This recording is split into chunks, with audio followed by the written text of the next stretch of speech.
I would like to show you how to use different pastels when you're doing color drawings.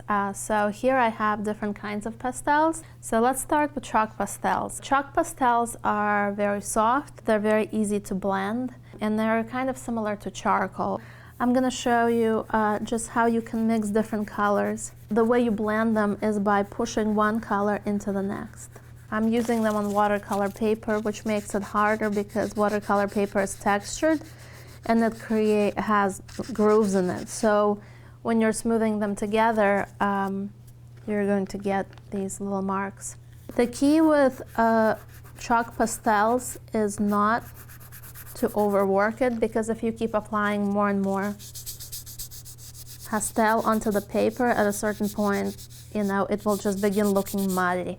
If you're going to layer colors, start out with light colors and then build on them with darker colors. Some artists prefer chalk pastels due to the refined quality, the smooth surface that you're able to achieve. So if that's your style, you will enjoy using this particular kind. Also, depending on the brand, your pastels might be softer or harder. So you can see here what happens if I put yellow with purple and then I put yellow over purple. You will start getting that brownish, purplish undertone. So this gives you an idea how chalk pastels work. Here I have oil pastels. Oil pastels are very thick.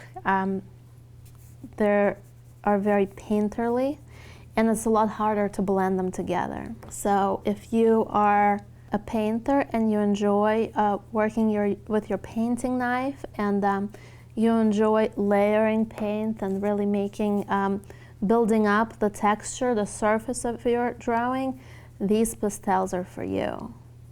The way you blend with these is that you work in circular directions or up and down, and you pull one color into the next.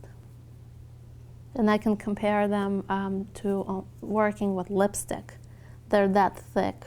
So highlights are pretty difficult with these, because once you build up a surface, it's very difficult to remove anything. I've had students scratch into the pastel, but basically once you have something down, you can't really remove it, especially if that area is meant to be light. Over here I have, they're oil pastels, but they're water soluble. So to me they feel like crayons. These you can dilute with water, so turn into a wash. So that might be something that you would like to try. And you can even draw over that wash with them. If you use a smoother paper, it will be much easier for you to blend the pastels together. You can see how they're turning into washes, but it's also nice to have some of the textured areas as well in combination with the washes. And by the way, you cannot add water to chalk pastels, and oil pastels can be diluted with some vegetable oil or linseed oil. So I had students get just a little bit of oil on their brush and add it to the areas where they wanted the drawing to look a little bit more refined. So this is something that you can also try out. But remember, you don't want to erase it, and you don't want to layer so many colors, especially dark ones where you can't go back and undo that. So layer your image gradually and slowly, and then you will get a really good result.